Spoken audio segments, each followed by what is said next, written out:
All right, so now let's go to a different scale. That's no longer the mesophysics, but atomic level. So actually, when I prepare this lecture, I was thinking, what have I done to send me here? So I just try to summarize what I have done. I mean, just the history, and then I just found one word that is art.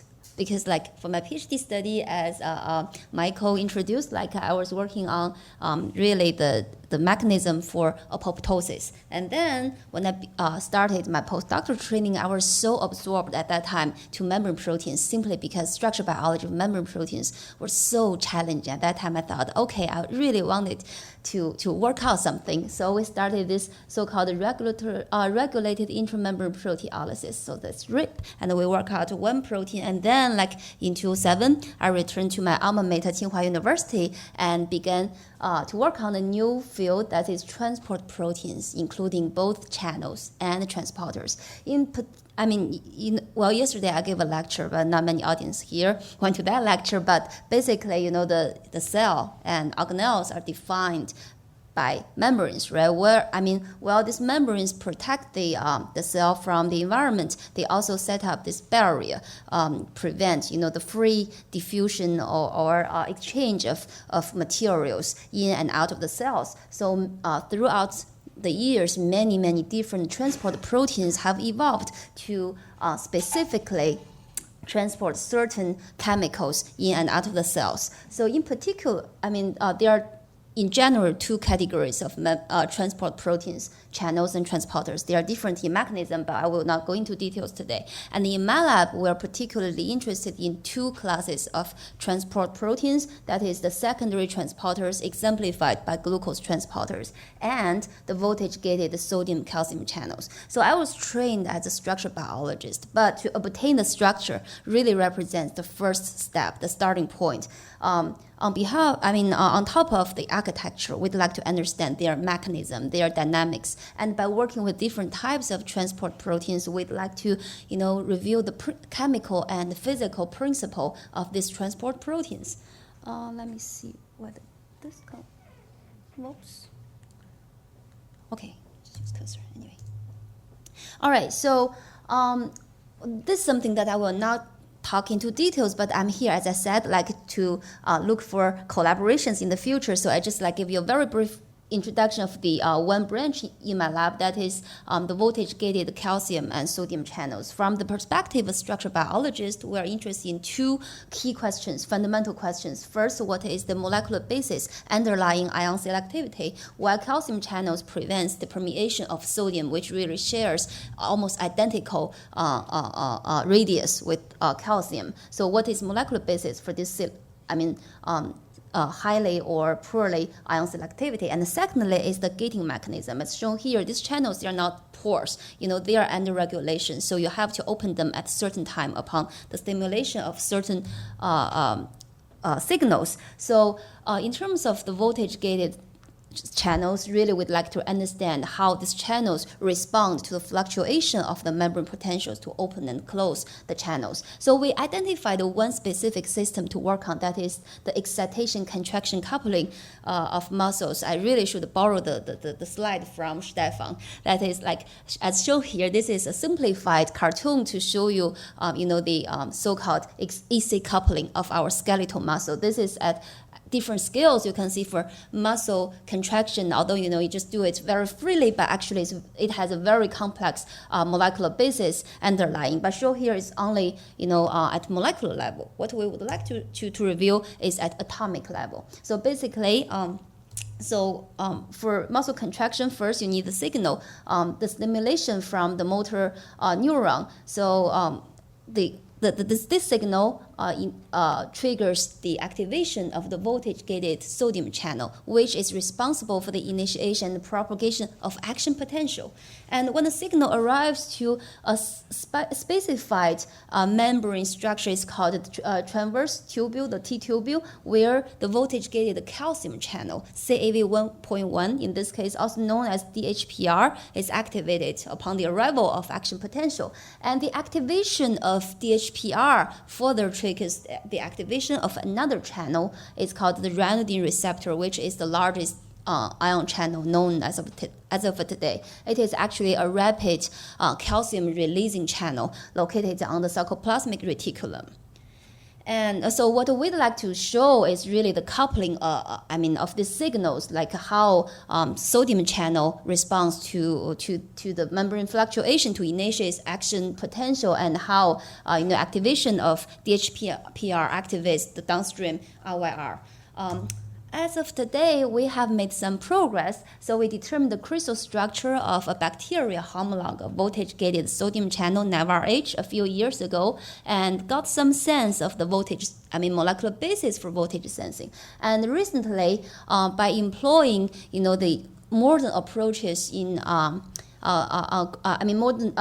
really, it's the revolutionary progress in cryo-EM. So we determined the structure of RYR1, as shown here. We published the 3.8 angstrom structure on the first day of the year. And then we also obtained several other confirmations, including an open structure. So we have a better sense of how this channel is opened. And recently, we also determined the structure of DHPR, which should be published this Friday, but I'm not so sure because it's said to be published this year, and I think this week Science will publish its last issue. So by now we got the structures which really set up this foundation for mechanistic understanding of EC coupling. Really, coupling is fascinating.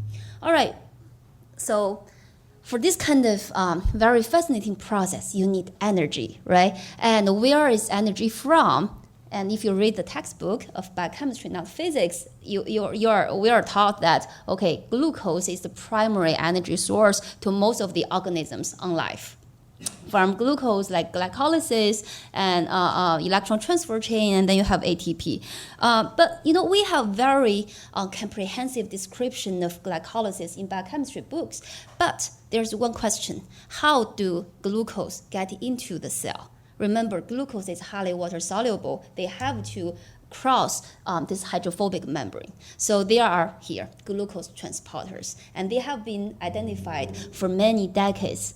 So in mankind, we have in total for these glucose transporters, this is a family that has 14 members, and they are specified for different organs and tissues and for different substrates. So among the 14 members, actually only 5 or 6 of them are well studied. And among them, GLUT1 to 4 are the most rigorously characterized. And for example, GLUT1 is really the housekeeping transporter that exists in each and every cell. But they are mainly responsible for the glucose uptake into red blood cells, as well as crossing the blood-brain barrier. And for GLUT2, it functions in liver. And GLUT3 is called the neuronal glucose transporter. They're responsible for the uptake of glucose into the neurons. And the GLUT4 is very famous because they function in adipocytes and muscle cells, and it's associated with diabetes if something wrong with it. So shown here is a brief summary of the diseases associated with the dysfunction or misregulation of these glucose transporters. All right, so among all the glucose transporters, I'm really grateful that you used the word landmark GLUT1. In a minute, I will show you why it is so important. And as of today, what we learned about glucose transporters, so there are prototypes of so-called major facilitator superfamily. It's interesting if you read the literature. 20 years ago, scientists thought there was only one major there were only 2 families of transporters, the ABC type and MFS type. That's why they call it major facilitator superfamily. But now we know, of course, there are many different families. But still, MFS, they represent the largest secondary transporter families. And also, it's widespread, it's conserved across species from bacteria to human, and they can transport a very broad spectrum of substrates like ions, short peptides, metabolites, and nucleosides, etc. And in terms of transport mechanism, we have different ways to classify them. In terms of the transport mechanism, so they can be classified to uniporters, symporters, and antiporters. So for uniporters, really it's catalyze the diffusion of the substrate across the membrane down its concentration gradient. So it's called unipolters or facilitators. And for sympolters, they catalyze, kind of the uphill translocation of one substrate using the energy released by transporting of the other substrate down its concentration gradient. So that's why it's called the secondary transporter, because the driving force is really the electrochemical potential of another chemical. So if these two substrates are transported alongside the same orientation, it's called sympolters. Otherwise, it's exchangers or antipolters. That's classified based on the transport mechanism. But for all the transporters, like ABC transporters, the primary transporters, or like the antipolters or facilitators, there's one general simplified mechanism that is called the alternating access mechanism.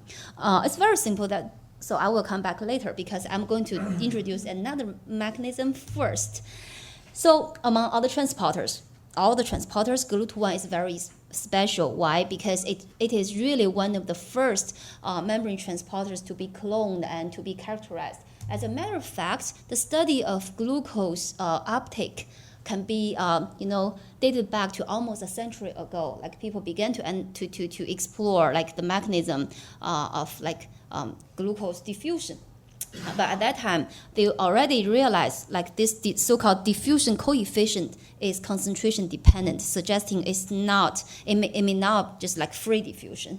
And then 30 years later, Lviv speculated that there was some component, he called it active component, that mediates the uptake of glucose into red blood cells. So he called it like active transport. And then in 1950s, Wiedes came up this very famous mechanism. It's called the solid carrier mechanism. So yesterday I actually introduced to you the classification of membrane transporters based on the SLC family. That's where it is from. So this model suggested that you can regard these transporters as little boat if you think of the membrane as a river. So in order to transport something across the membrane, basically you pick up the cargo from one side of the membrane and then it swims across the membrane to release it on the other side. That's why it's called the mobile carrier, the solid carrier. And now when we learn more about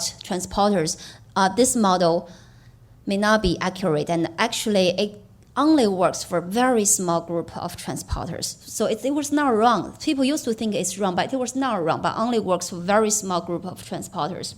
And it's replaced by the alternating access model. But anyway, this is very, has been the prevailing model. That's why most of the transporters are classified according to SLC families. And then in 1977, very important year for myself, the scientists purified this protein from red blood cells and reconstituted it into liposome, and they named this protein GLUT1. Then its sequence was cloned by Harvey Lodish at MIT 80 years later. So from the sequence, we learned it contains 12 transmembrane helices, and apparently solid carrier model would not work for this protein. And then, in a few years later, the focus was gradually shifted to the pathophysiological investigation of this protein. And meanwhile, a group of scientists began to actively working on the structural determination of this fascinating protein. However, if you look into the newest version of the textbook, what is shown, it was shown there is still this topological diagram of GLUT1 that was published 30 years ago by Harvey Lodish. Why it is so hard to get this structure? You can ask me a little later. All right, so when I started my own lab, really I read the textbook and I identified the GLUT1 to be the target because it is fundamental. It is of fundamental significance and it is challenging. That's good. And apparently there are many questions to address, like the simplest one, architecture, right? And also we'd like to review the molecular mechanism underlying the substrate selectivity. Why they can I mean, GLUT1 to 4, they all transport glucose, but some may have preference for galactose, some may have preference for fructose. Why they are so different? I would like to show the molecular basis underlying this specificity. And also, like for this alternating access, and I will show you a little bit later, really we would like to show a movie of this transport cycle. And also, as I showed you,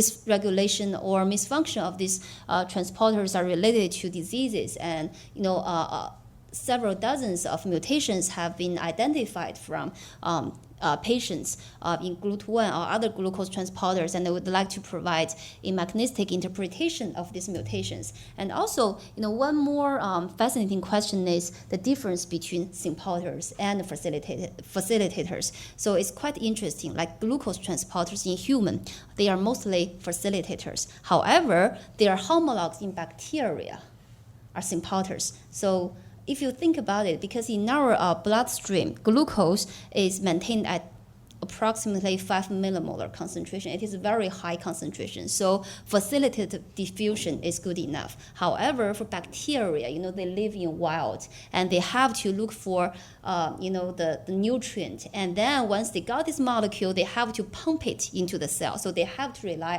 on other electrochemical potential to drive it into the cell. So in terms of evolution, this is a very interesting question. But what's the mechanism? Why they are so different? Why it is? GLUTs are just like facilitators, whereas their bacterial homologs are sympathers. That's one very fascinating question for us. And also, for these transporters,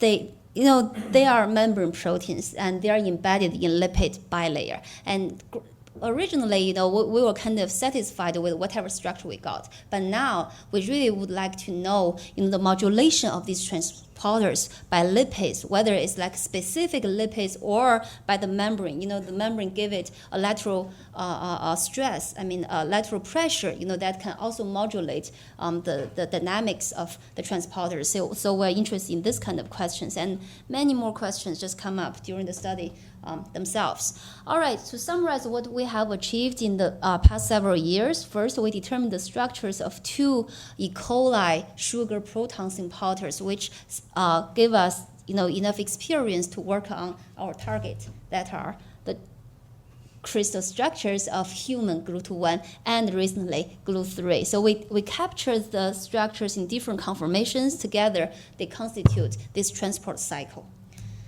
All right, so with these structures, we set out to address these questions, the architecture. But before that, I was always asked these questions, why you? After 30 years, why your lab could determine this structure? And we said, we are lucky. Actually, we're not lucky, because we really analyzed these proteins. And as I just taught yesterday, for these transporters, because they are highly mobile, it's really difficult to freeze them and to crystallize them. So one important step is try to slow down their motion to stabilize that. So for that, we read into the literature to identify mutations that may give rise to compromised activity, but still some activity is there, but that indicates these transporters have been slowed down. So we identified, we tested different mutations that identified this one, which is a substitution of glutamate to glutamine. So actually this mutation was originally identified in a patient with the mutation in GLUT4. But anyway, we introduced this mutation to GLUT1 and it worked. And the second factor is the detergent we used. So it turns out the detergent non-glucoside we used is very important, as I will show you later. And also we crystallized the protein at 4 degrees, which also helps slow down its motion. So these 3 factors contribute to the successful crystallization of this protein. But when my students show me these crystals at the first place, I said, oh no, you're kidding me. I think these are from contaminating proteins, because only a few crystals of very small size. That's typical of contaminations. But then we have no choice at that time. We send these crystals to synchrotron, very small one. And guess what? A few hours later, we collect data at 3.2 angstrom, beautiful data in Shanghai synchrotron, and we solve the structure a few hours later. It's like this. So this is the architecture of the GLUT1. And we call it the inward open structure. Why is that? Now it's time for me to introduce the alternating access. Basically, from this structure, you can see it contains two domains, the N domain in silver and the C domain in blue. So these two domains, they enclose a central cavity that is the substrate binding site. And alternating access really refers to the alternating exposure of this substrate binding site to either side of the membrane. So it opens to the outside of the membrane to upload the substrate and undergoes conformational changes to expose this substrate to the other side of the membrane and to release it to the inside of the cell. That's called alternating access. And GLUT1, as you can see, this central cavity opens to the intracellular side, so it's an inward open conformation. And as a matter of fact, this structure really, if you're a structural biologist of transporters, you can immediately recognize it's called the MFS fold. So all the MFS proteins share identical fold of 12 transmembrane helices. I will not go into details. And in addition, from our own structure study, we also identified that for this subfamily of MFS, the sugar powder subfamily, in addition to this canonical transmembrane MFS fold, they also have an additional intrahelical domain, ICH domain, which plays an important role in its transport activity, which I'll come back later. All right, so now we have the structure, and it seems to be an apo structure of GLUT1. But we'd like to see how they select the substrate, right? And from our own biochemical assay, we tested like 15 monosaccharides, and some of them were already tested in other systems before, and we showed that indeed, GLUT1 and GLUT3, they exhibit distinct substrate selectivities as shown here. And if you examine the chemical structure of this tested sugars, the ones shown labeled in brown are the ones that may be selected by GLUT1 and GLUT3. They all exhibit one identical feature, that is the C3. See? The C3 hydroxyl group adopts identical configuration. That's something we learned from the biochemical analysis. And then why?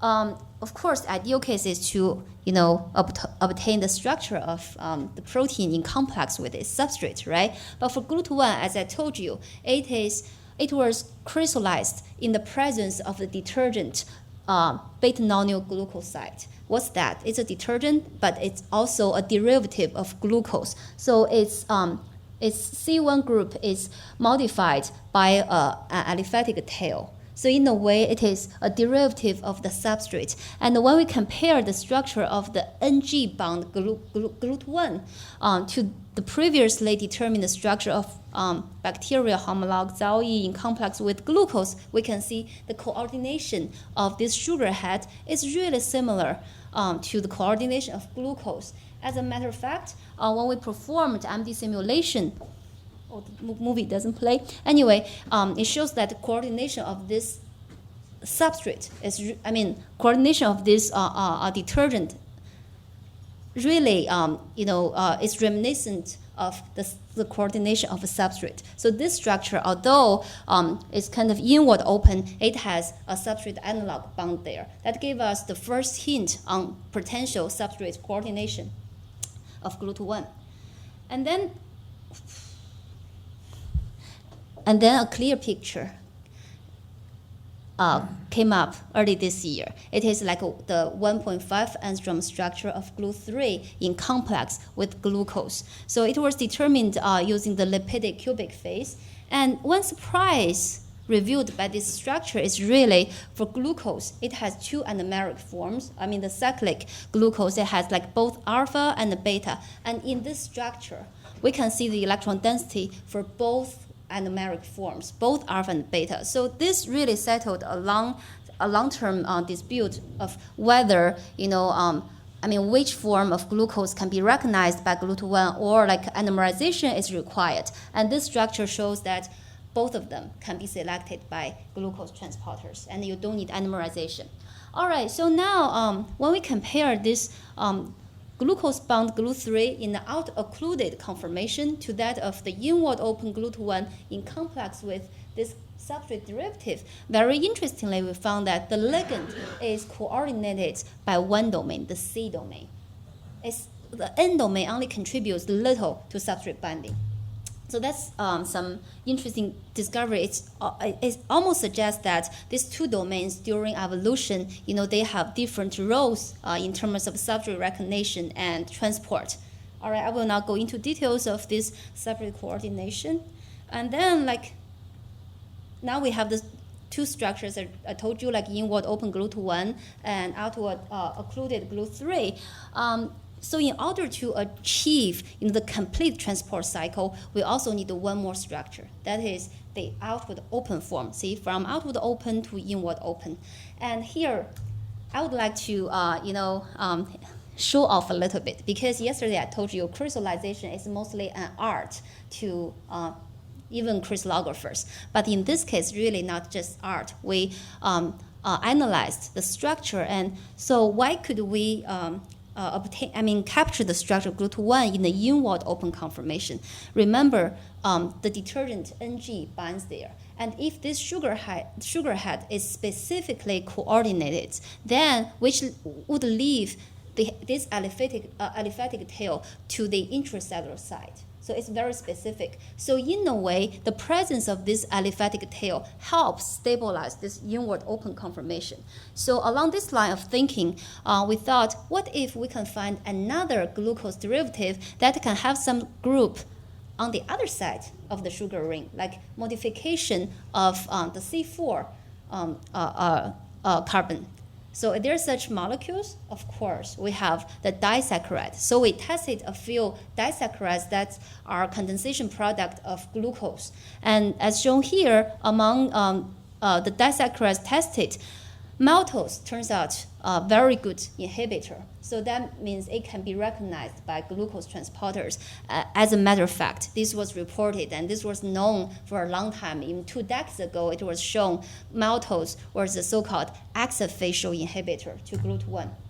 And to cut the long story short, we tried to co-crystallize GLUT3, and we also tried GLUT1, but only GLUT3 gave us crystals in the presence of maltose. And surprisingly, we got the structure in 2 different conformations. One is the outward occluded, identical to the glucose-bound structure, and the other is outward open. So now we have 3 structures representing 3 different steps during transport: outward open, outward occluded, and inward open. So now we can just generate a morph.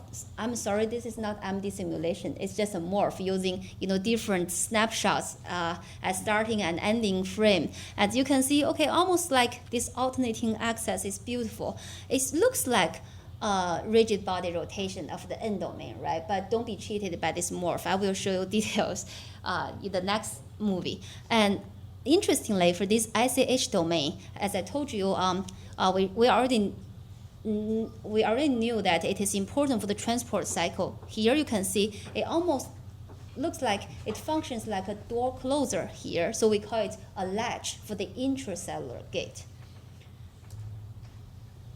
So don't be cheated by this. The seemingly rigid body rotation. Actually, when you examine the structures, scrutinize the conformational change, when you superimpose the outward open and outward occluded structure together, very interestingly, the N domains remain almost static, no change at all. In contrast, the C domain undergoes pronounced local rearrangement. As shown here, this TM7B and the adjoining TM8, these 2 segments under pronounced local arrangement, which can be better shown in this morph. As you can see, TM7 undergoes a kind of bending from here, but it's not only a bending. This was quite surprising to us, because you would think there might be some bending, but when we show, you can already see a rotation. And when the side chains are shown, it's more clear, please. Yeah, you can see this is TM7B, and it undergoes both the bending and the rotation. And this is probably induced by the arrival of glucose. But from our own MD simulation, we also showed even in the absence of glucose, TM7B can undergo such kind of conformational changes. So it's really the question is, in terms of mechanism, whether it's induced fate or dynamic equilibrium. So this is an open question awaiting further investigation. All right, and okay, during the conformational changes, so one discovery is really N domain remains largely rigid. In contrast, the C domain, they provide the substrate binding site and they are flexible. They can undergo local conformational changes. And why is that? So that is the beauty of structural biology. When we look into the interior of these two domains, it's quite dramatic. So the N domain, it contains many hydrophilic residues in its interior. So we identified the 7 water molecules that form kind of a strip of hydrogen bonds that connected these polar residues, which may rigidify this N domain. That's why you see this rigid body rotation of N domain. In contrast, this C domain is highly hydrophobic inside. And for hydrophobic residues, they form van der Waals interactions and they kind of greasy. That may support the local conformational changes to provide the molecular basis for the flexibility as observed by structure comparison. So these structures provide plausible explanation for the observed conformational changes. All right, so now with these structures, we were able to replace this very simple generic model of alternating access with a more comprehensive and updated model with this, which shows the conformational changes of TM7B and TM10B, which I didn't tell you, and also it shows a dynamic rearrangement of the substrate binding site. So there was argument about whether the transporter would recognize the substrate with asymmetric binding affinity from either side of the membrane. And now with the structure, it shows very clearly the substrate binding site undergoes continuous dynamic rearrangement. So it's not surprising that they would bind the substrate with distinct affinities from either side of the membrane. And now with the structures, we were also able to analyze the disease-related mutations. And very interestingly, when we map the GLUT1 deficiency syndrome mutations, so which is manifested, this is a rare genetic disease, and it's manifested by the early onset seizure and also retarded development because, as I told you, GLUT1 is responsible for the supply of glucose to the brain. So, reduced activity or, compromised transport activity would lead to, reduced supply of glucose to brain. That's why you have these symptoms. And when we map the over 40 mutations associated with GDS, very interestingly, most of them can be classified to 3 clusters. One is involved in substrate binding, so that's very easy to understand, right? And the second cluster actually maps on the interface between transmembrane domain and the ICH domain. So as I told you, ICH domain is important to secure the intracellular gate. So the second cluster really maps to the intracellular gate. And for the third cluster, it maps to the interface between the N and the C domain on the extracellular gate. So basically, that indicates any mutations that may compromise either substrate binding or gating. Intracellular or extracellular gating may give you this reduced activity, and this also provides some implication for ligand design. So mostly people try to target the substrate binding site, but remember, for these transporters, they share a high degree of sequence homology. So when you design inhibitor targeting the substrate binding site, it may be less specific. But now we have alternatives that you can target, like the extra or intracellular gates that may give you, higher selectivity. That's something, we learned from the structure. Okay, so the last part is more interesting to me, is the difference between sympalters and transporters. All right, as I told you, so we determined bacterial sugar proton sympathers before we solved the structure of GLUTs. So the first structure was FuP, is a alpha-fucose proton sympather. So this structure as shown here, it is outward open. But the interesting feature of this structure is like when we examine the transport path. So shown here are the surfaces of the N and C domains that facing the transport path. Very interestingly, so whereas the N domain has this kind of sandwich, so it's hydrophobic patches sandwiched by positive charge electrostatic. This is N domain really is aligned with an active electric static stretch. And when we examined the residues that give rise to distinct features, very interestingly, we identified two conserved negative charge residues on the N domain. But on the C domain, there are a few hydrophilic residues, but mostly hydrophobic. So for these two negative charge residues, they are interesting. Why is that? Because at that time, we were already fascinated by the question of proton translocation. And if you think about it, for proton translocation, it is really the cycles of protonation and deprotonation of certain residues. And aspartate and glutamate, they are the perfect targets for protonation, deprotonation, and they are conserved. So we set out to examine their role. And another interesting feature is like if you examine the positions of these two residues, they are located on TM1 and TM4, which are kind of corresponding residues in two inverted repeats. So they show a kind of pseudosymmetry. Because I didn't go into details of this fold, so a little bit weird to talk about it now, but really it's something related to the evolution of membrane proteins anyway. All right, so to examine their role in transport, so our approach, it's more like biology, is to replace this residue with either neutralized residues like D to N, aspartate to asparagine and glutamate to glutamine, or just like alanine substitution. And as expected, when we mutate these residues to neutralize them, so the active transport is completely abolished, as shown in the active cell uptake assay.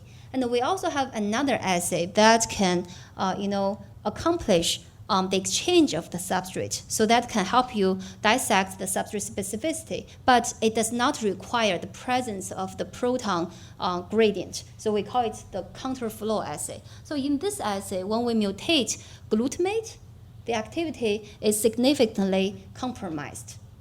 In contrast, when we mutate this aspartate 46, the activity is actually increased. So comparison of these two assays suggests that aspartate 46 is important for proton translocation, and in particular for deprotonation during transport cycle. And we also show that like a mutation of D46 abolished the pH-dependent transport activity. And as to E135, so we by ITC, which is assay to measure the binding affinity. So as a thermal titration calorimetry, we show that E135 is important for substrate binding. And by collaboration with my colleague Haipeng Gong, we performed MD simulation and show that so in this outward open structure, E135 is responsible for interaction with the residue of Y365, which is residue from the C domain. They form a hydrogen bond, but only when E135 is deprotonated. So basically, protonation of E135 would lead to the breakage of this hydrogen bond and triggers conformational change. So these studies together give us this speculative model that shows like when D46 is protonated, it allows easy access of the substrate into the central binding site. And the presence of the sugar may provide more hydrogen bonds to allow the transport of proton from D46 to E135. And the protonation of E135 triggers the conformational change from outward open to inward open. And when at that time, the substrate and the proton are released. And probably the substrate release requires deprotonation of E135. So this is the part that we don't fully understand yet. But the take-home message at this time is like a conserved aspartate residue is required for deprotonation or proton coupling. And then we began the work on ZAOE, which is the closest bacterial homologue of GLUTs.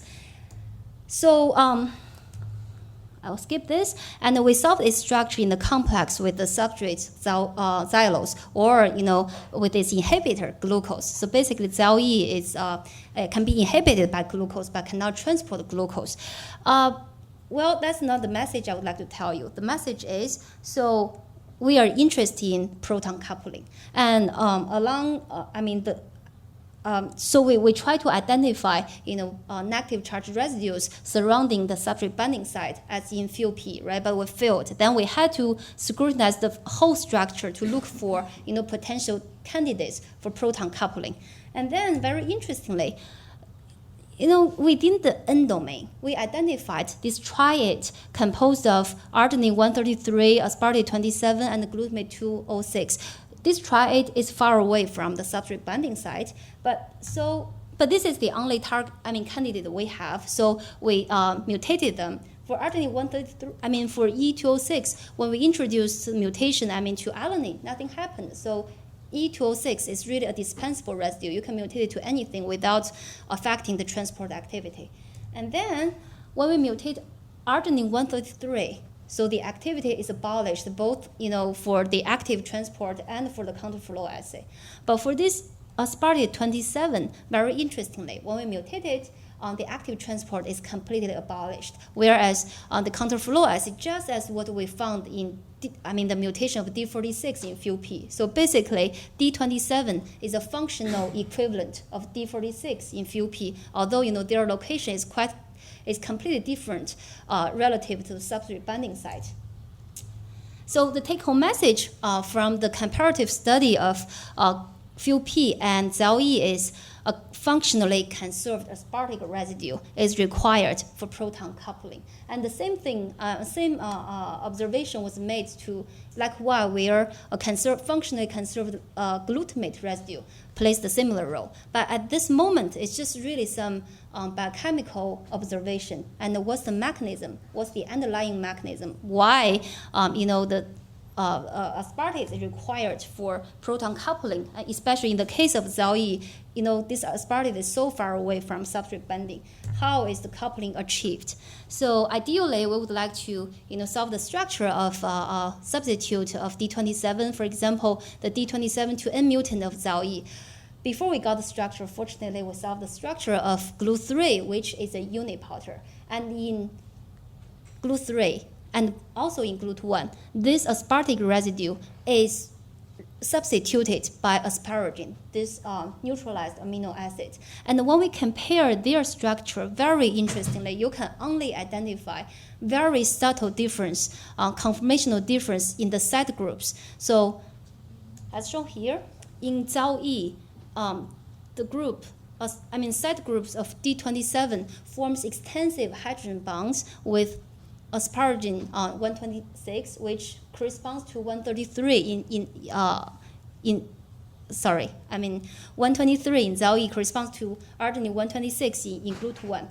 And in GLUT1, where this aspartic residue is substituted by asparagine, and this extensive hydrogen network is broken. So basically, in a way, this arginine residue, the side group of arginine is released from the kind of sequestration of this aspartic residue. So let me say it again because this is an important point. So when deprotonated, the aspartate residue forms extensive interactions with arginine, kind of lock it in the conformation. Upon protonation, or like when it's mutated to asparagine, the guanidinium group of arginine is released. And then what happened?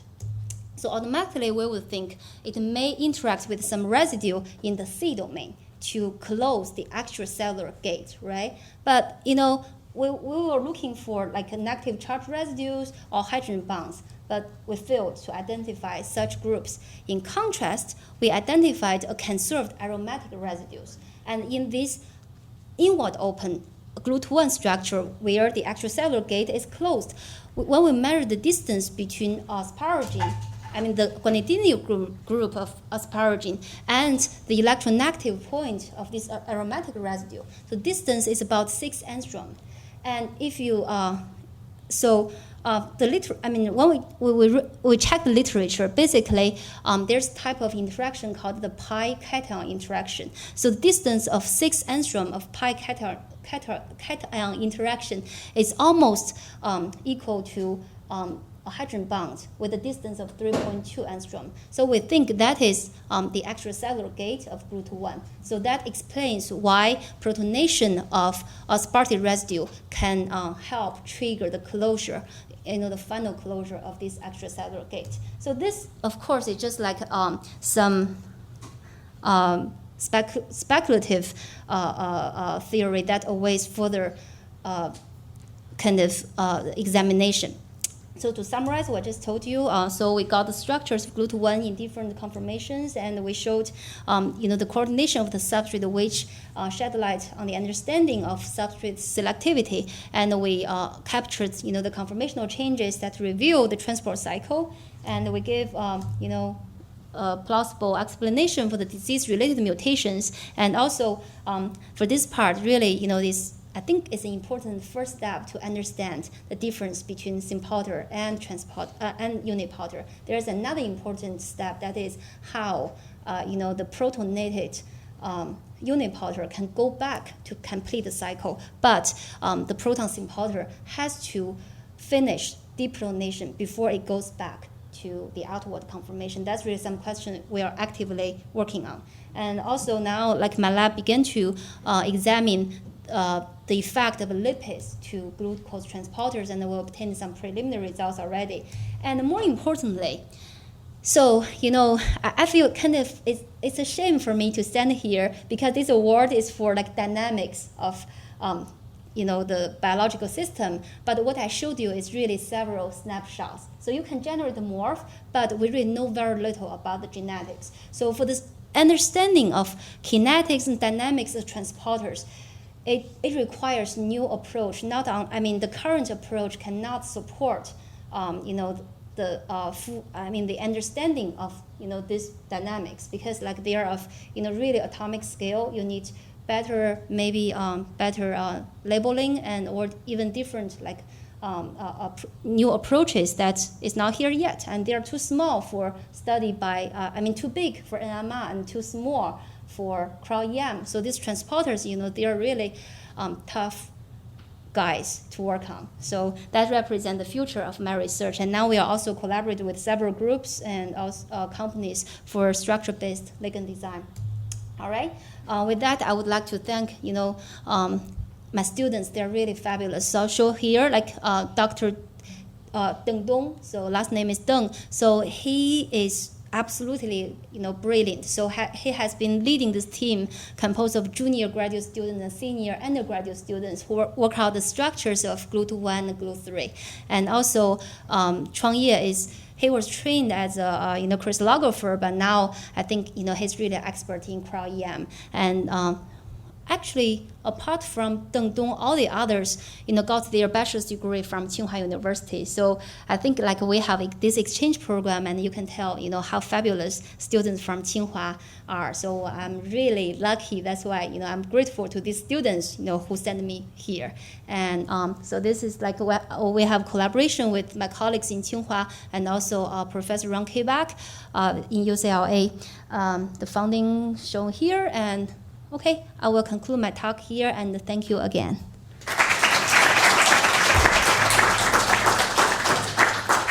Thank you so much. Beautiful and awesome.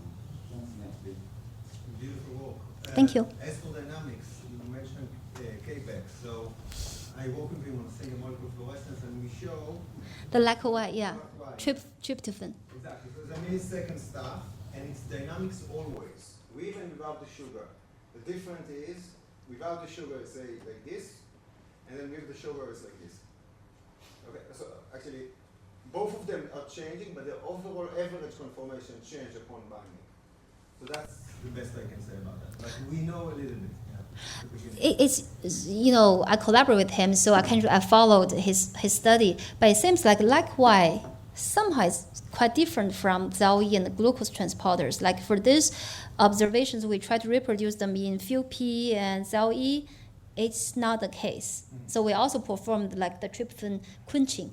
And on the other hand, I think like for glucose transporters, even more difficult because like for like Y and ZAO-E and FuP, you can control kind of the step by changing pH and addition of substrate. But for glucose transporters, they are so mobile, with or without the substrate. You know, they keep like from MD simulation. You know, the energy barrier is very low during the this transport cycle. So I think the study of GLUTs are really more difficult than that of like Y. And for like Y, I would say I mean whether you agree or not, it's still pretty preliminary. Yeah, I agree. Yeah. Is any experimental evidence that the D46 is involved in proton transport? D46, Yeah. that's from our own study. So basically, it's in the proton symphotor field, it's kind of a standard assay that you compare the counterflow activity to the active uptake activity to identify whether one residue is involved in proton transport. And in this case, yes, D46. Because my question actually is, maybe it is important for conformation change, but not for proton transport, because in this case you have to assume that you have two different pathways for protons and for glucose, which is quite strange, but could be. So, what is your explanation? You mean FuP or? For protons, for example, the pathway is the same. For glucose, or it has independent pathway. So for FuP, right, D46, right? So our model is that the transport of glucose, sorry, it's fucose actually. Fucose and proton are coupled. Like without proton, I mean this aspartate D46 kind of sets a barrier for the glucose to get into the central binding pocket. That's why when you neutralize D46, actually the counterflow activity is increased, and that was also confirmed from MD simulation. So in the case of FuP, yes, sort of, the transport path, if you call it transport path, it's kind of coupled, just, this central channel. But in the case of ZAO-E, because like D27 is far away from this central path, it's kind of allosteric effect, but their transport is coupled. That means without the substrate, ZAO-E, even if it's protonated, it cannot close the two domains on the extracellular side. So they are different paths, but coupled. Actually, what I'm saying is very simple. If you protonate D46, okay, maybe you generate conformational change of alternative excess, but proton is not transported. Is any experimental evidence for this? That proton is transported? And D46 is involved in this? So, okay, for the counterflow assay, basically, it can complete this transport cycle, but it just basically is changed that the subject cannot leave. The transporter cannot go back to its original conformation without releasing the substrate. So basically, you can complete this cycle. That indicates that the proton does not need to be really transported. It's just like the protonation of this site is good enough. Okay, alternative model could be that protonated 46, okay? Yeah. And maybe you deprotonated in alternative something else. They are right. I mean, there must be like some conformational changes, which I agree. In this case, you yeah. do not need any pathway for protons for transfer. Let me think whether there is any experimental evidence for that. At this moment, not, and no experimental evidence yet. Think about it. Yeah.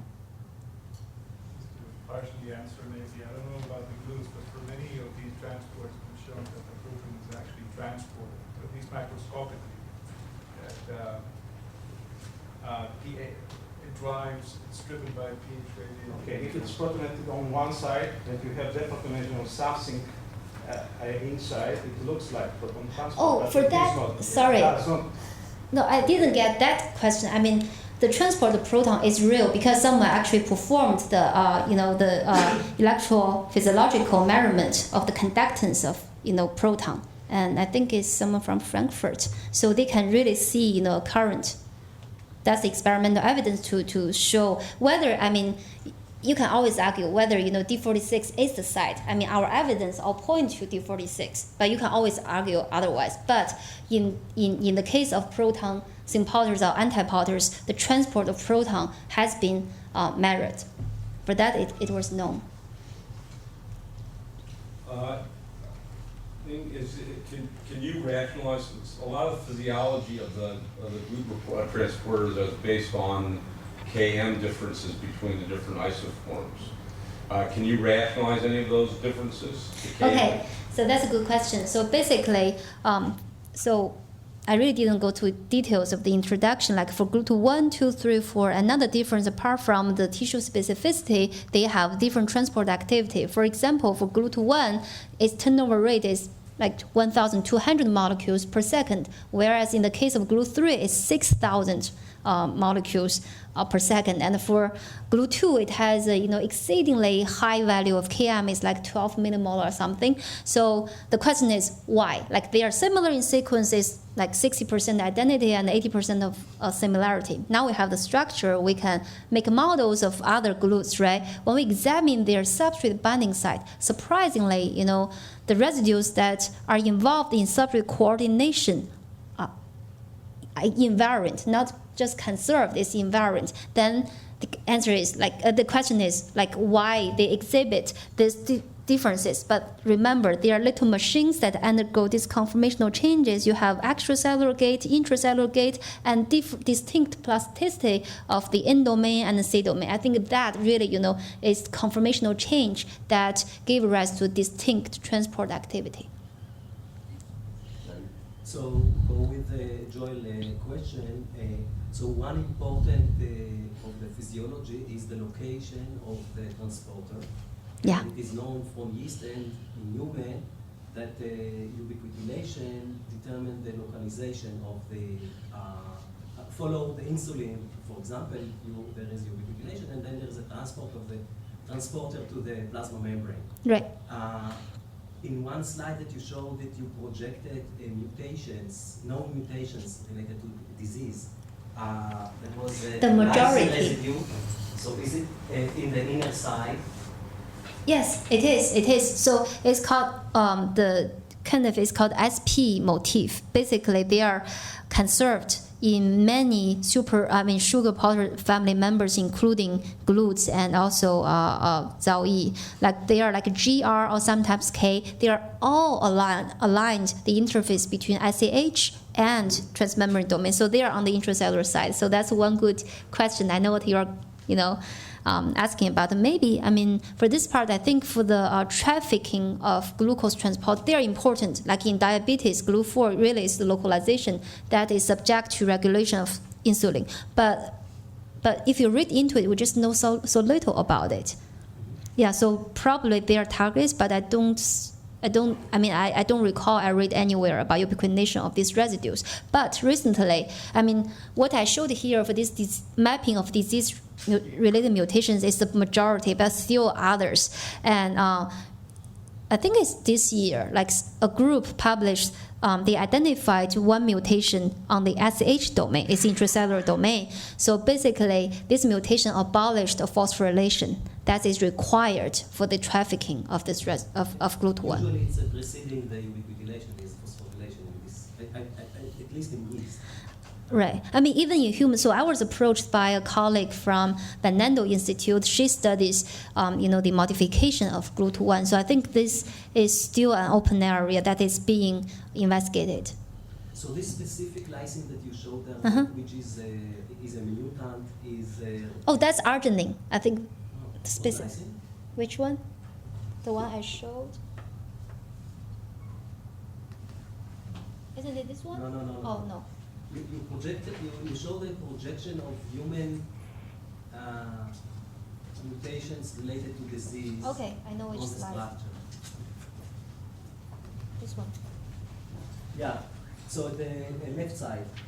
At the bottom left side, Yeah, that's right side, sorry, Yeah. this one. This is the lysine, the Right. near the arrow. So this one, you're talking about this one, right? Yes, yes. Yeah. So no, that one probably, I mean, C is free there. Okay. Yeah. So it's not known. It's I really don't read many literature on the post-translational modification of it yet. Mostly it's phosphorylation. So for ubiquitination, I think probably we need you.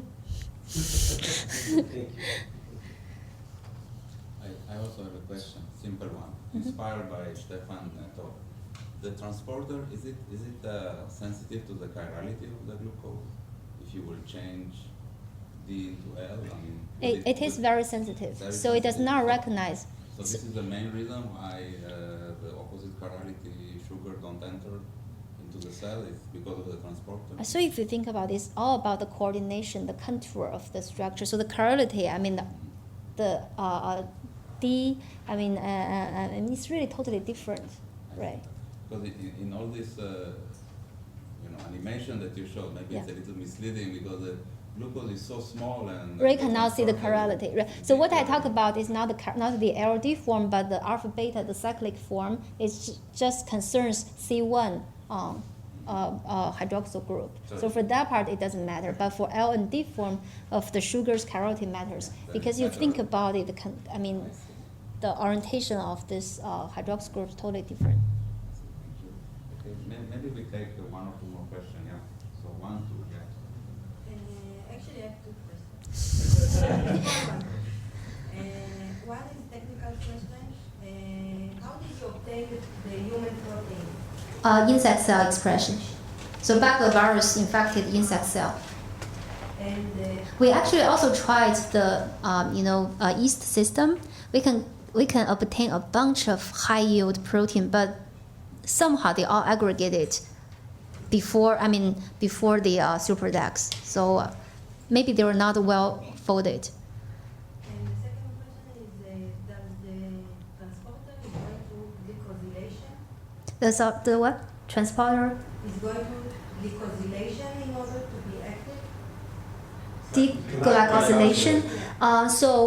So in the case of GLUT1 and GLUT3, they only have one reported glycosylation site. That is, as I show here, in GLUT1 is D46, and we replaced that. We mutate that residue to eliminate glycosylation, and we examine their activity in vitro. The liposome-based acid, no difference at all. Another question back there? Do you have one? Yes. Last one. I'm so happy to see Professor Yang here. Thank you. I'm also from China. I can tell. Hi. As you mentioned, Group 2 and Group 3 belong to the major facilitator superfamily line. Yes. So my question is very, very general. So what else could this MFS transport? What? Is there? I want to know what else could this major facilitator superfamily transport?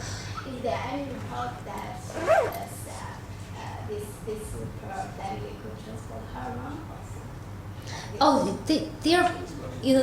Their substrates are, so for one specific transporter, they usually only select one or few similar substrates. But for this superfamily, the substrates, really broad, like from ions, short peptides, drugs. So actually, there's one active, study is on the it's called the drug-resistant transporter. So that also belongs to the major facility superfamily. But there are different ones. There are also like the big P glycoprotein, that's ABC transporters. But for MFS, there are several members that are responsible for, importing drugs. So they are involved in drug resistance. And also for nucleoside, yes. Okay. So, no, I would like to close here because otherwise I'm losing all the audience. So I would like to close this day-long conference and prize ceremony.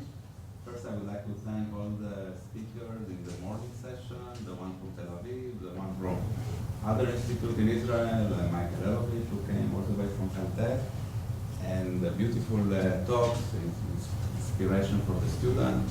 Then again, congratulations for the prize laureates. Your honor is our honor, and as the president said, we are going to watch you. We are going to be very proud of all your future achievement. And of course, thank you so much for beautiful talks, and thank you for coming.